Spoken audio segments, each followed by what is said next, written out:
नमस्कार दोस्तों, मैं चंदन कुमार स्वागत करता हूं आप सभी का गोल्डन क्लासेस के यूट्यूब चैनल पर।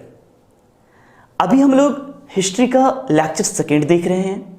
इसके पहले हमने लेक्चर फर्स्ट में पढ़ा मानव की उत्पत्ति एवं विकास।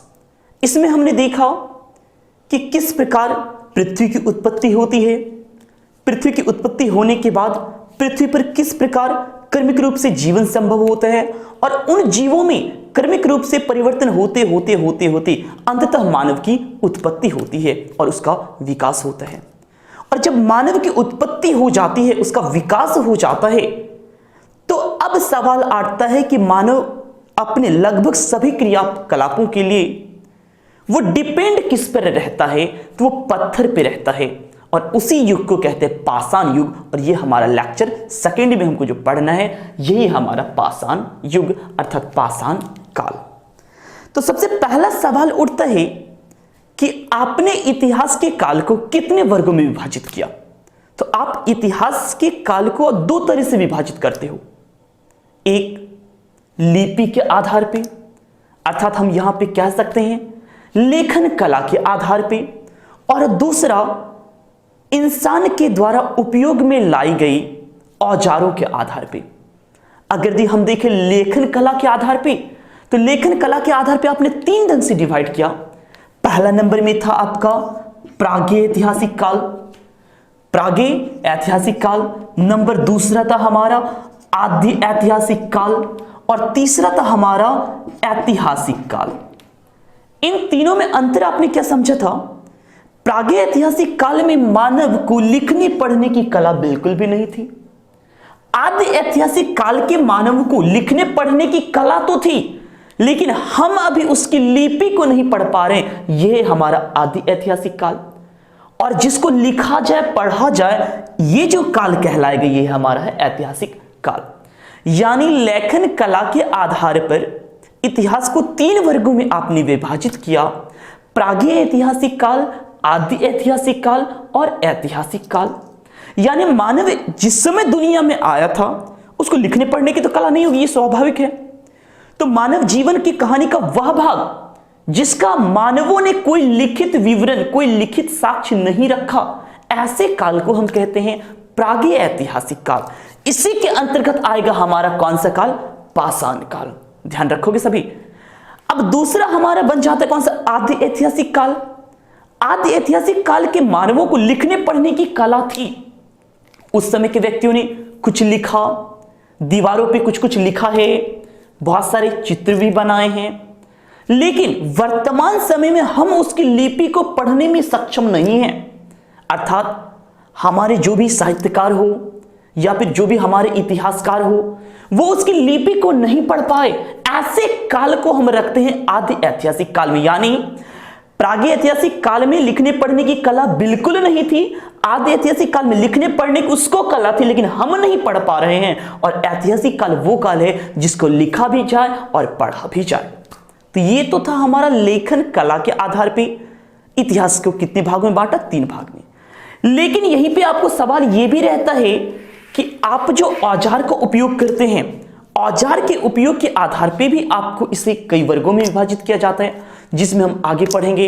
आप पढ़ोगे पाषाण युग आएगा जहां पे पत्थर के औजार रहेंगे, ताम्र युग आएगा, तांबे का औजार बनेगा, कांस्य युग आएगा, लोह युग आएगा। तो इन सभी के बारे में हम डिटेल से आगे पढ़ते जाएंगे।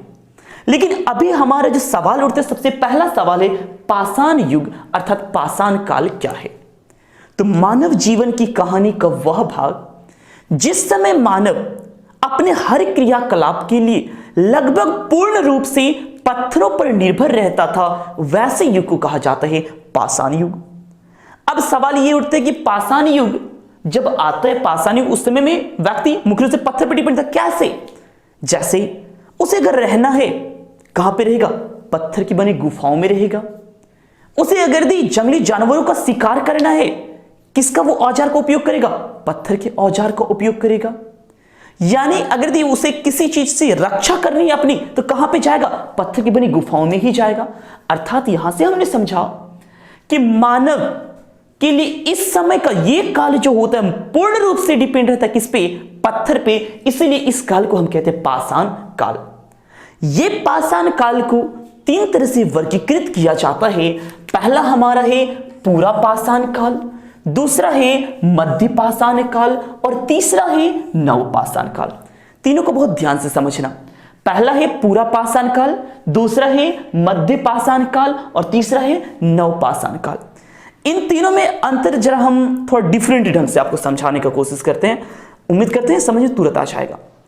एक बात समझो, पहले पाषाण काल का कुछ आपको जो इंपॉर्टेंट पॉइंट्स जो एग्जाम में आते हैं, आप इसको पहले देख लो। इस काल को शिकारी एवं भोजन संग्राहक कहा जाता है। मतलब इस काल में, पूरा पाषाण काल के जो व्यक्ति थे वो मुख्य रूप से शिकार करते थे और भोजन संग्रह, मतलब भोजन को ऐसा नहीं कि वो भोजन उपजाते थे। एक जगह पे यहां पे भोजन है, फल फूल जंगली जानवर है तो वहां पे रहेगा, वहां से हट, अगर यदि वहां पे समाप्त हो जाएगा तो पलायन करके फिर दूसरी जगह पे जाना होता था। इसलिए यहां पे हमने लिखा भोजन संग्राहक। फिर मैंने बताया यहां पे इस काल में मानव पूर्णतः शिकार पर निर्भर रहते, यानी इस काल में मानव अपना पेट भरने के लिए मुख्य वर्क उसका था सिर्फ और सिर्फ शिकार। इसके अलावे उसकी कुछ भी जानकारी नहीं थी। इस समय के मानव और जानवर में कोई खास फर्क हम नहीं कर सकते हैं। सिर्फ अगर देखा जाए शारीरिक ढांचा के आधार पर हम उसमें फर्क कर सकते हैं कि ये मानव है और ये जानवर है, लेकिन अगर बौद्धिक रूप में देखा जाए तो बौद्धिक रूप में मानव और जानवर में कोई खास डिफरेंट नहीं था। क्यों? ऐसा मैंने क्यों बोला, सोचो। कारण यह था कि अगर यदि जानवर को भूख लगता है तो वो भोजन की तलाश में निकलता है और भोजन यदि उसको पूरा हो जाता है तो पुनः वो अपनी उसी स्थान पे आकर के रहना प्रारंभ कर देता है जहां पे था वो। उसी ढंग से तभी का मानव भी ऐसा ही था। जब उसे भूख लगता था तो अपनी गुफा से निकल करके जंगल की ओर प्रस्थान करता था। जब वो शिकार वगैरह कर लिया, उसका पेट भर जाता था तो पुनः वह उसी गुफा में आकर के फिर रहता था। फिर भूख लगेगा, फिर वो भोजन के लिए निकलेगा। तो इस आधार पे हम कह सकते हैं उस समय मानव का बौद्धिक विकास ज्यादा नहीं था, तो जानवर और इंसान में कोई खास फर्क नहीं था।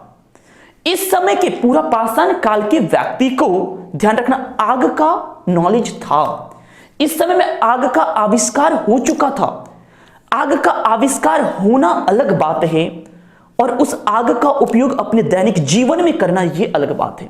ध्यान रखना, इस समय के व्यक्ति आगे की इसको जानकारी थी, लेकिन इसका उपयोग हम अपने दैनिक जीवन में कैसे करें इसके बारे में पूर्ण रूप से जानकारी नहीं थी। अब एक छोटे से कहानी के रूप में आप समझो।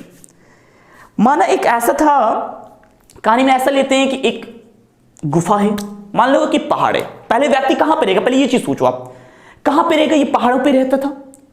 अब जो पहाड़ है, पहाड़ पे कहां? पहाड़ में गुफा वगैरह में रहता था।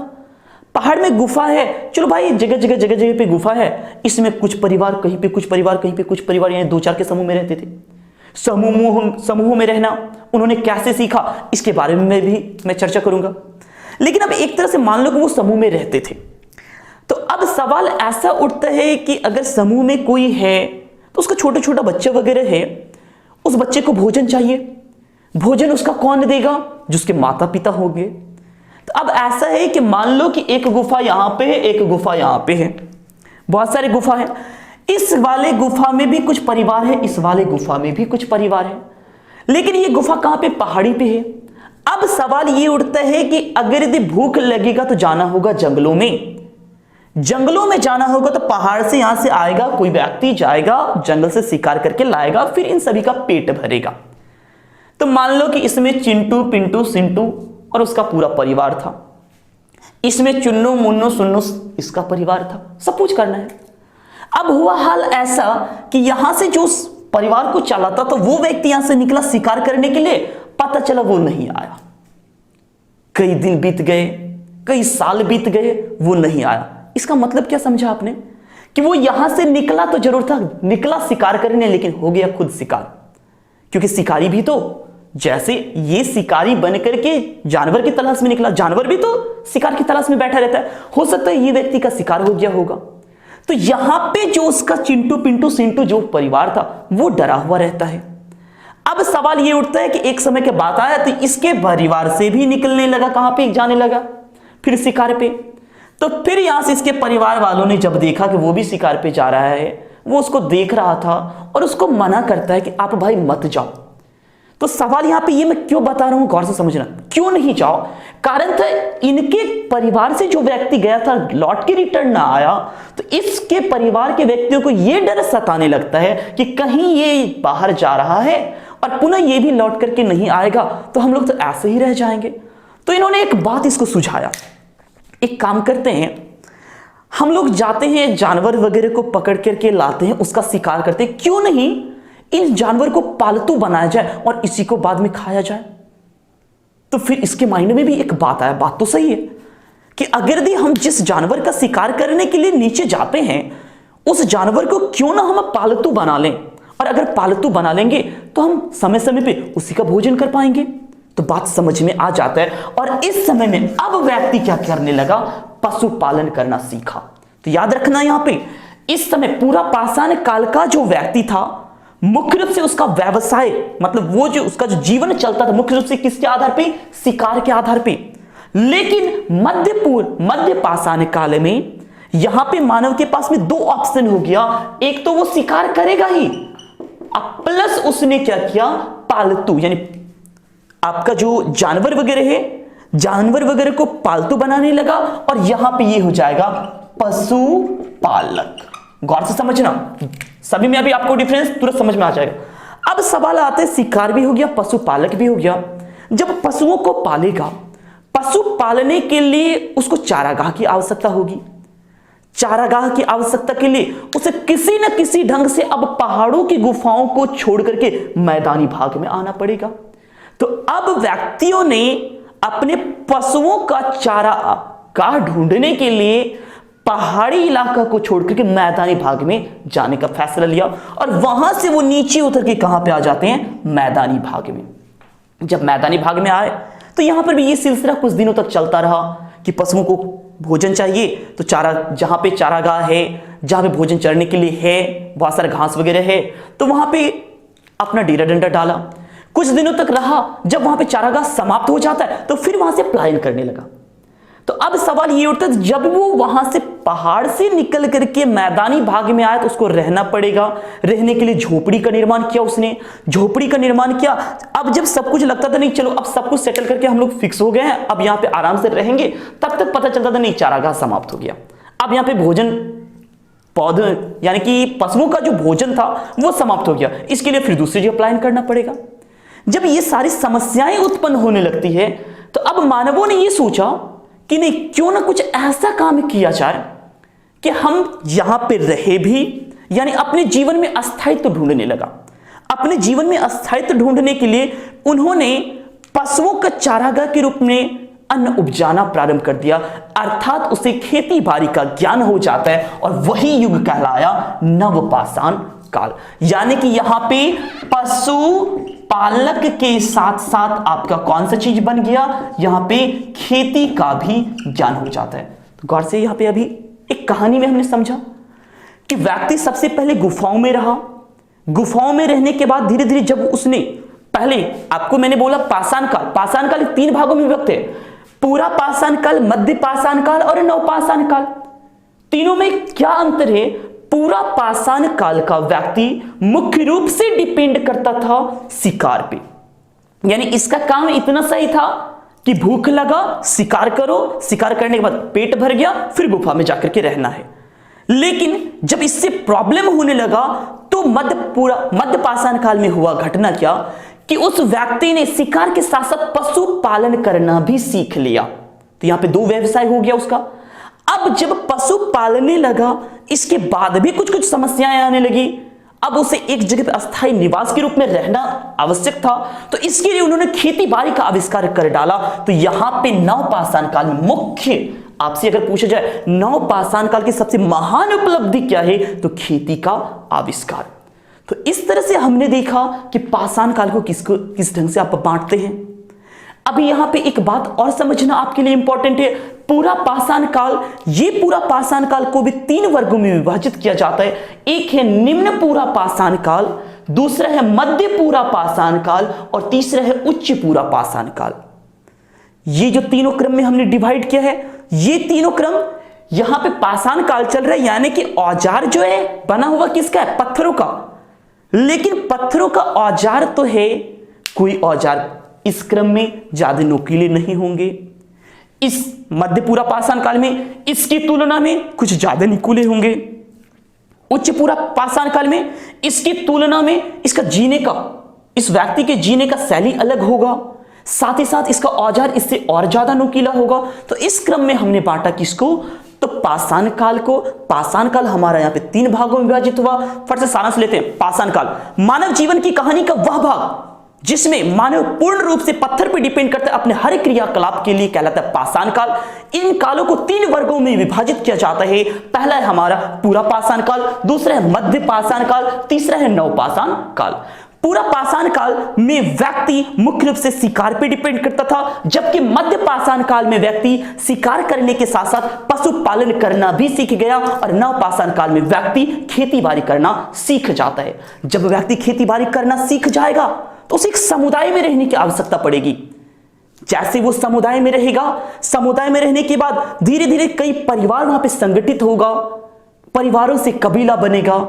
इसी ढंग से धीरे धीरे वो वृहद पैमाने पे बढ़ेगा, और वृहद पैमाने पे बढ़ने के बाद यहीं से एक सभ्यता और संस्कृति प्रारंभ होगी जो कहलाएगा सिंधु घाटी सभ्यता। गौर से समझना, सिंधु घाटी सभ्यता। ये सभ्यताएं चलेंगी, कुछ ऐसे प्रॉब्लम आएंगे जिसकी वजह से ये सभ्यता नष्ट हो जाएगा। फिर आगे हमको पढ़ना होगा वैदिक सभ्यता। अभी हमने देखा पाषाण काल को, अब नेक्स्ट वीडियो में हम लोग देखेंगे पाषाण काल के आगे जो हमारा स्टार्ट होगा सिंधु घाटी सभ्यता। मिलते हैं अगली वीडियो में।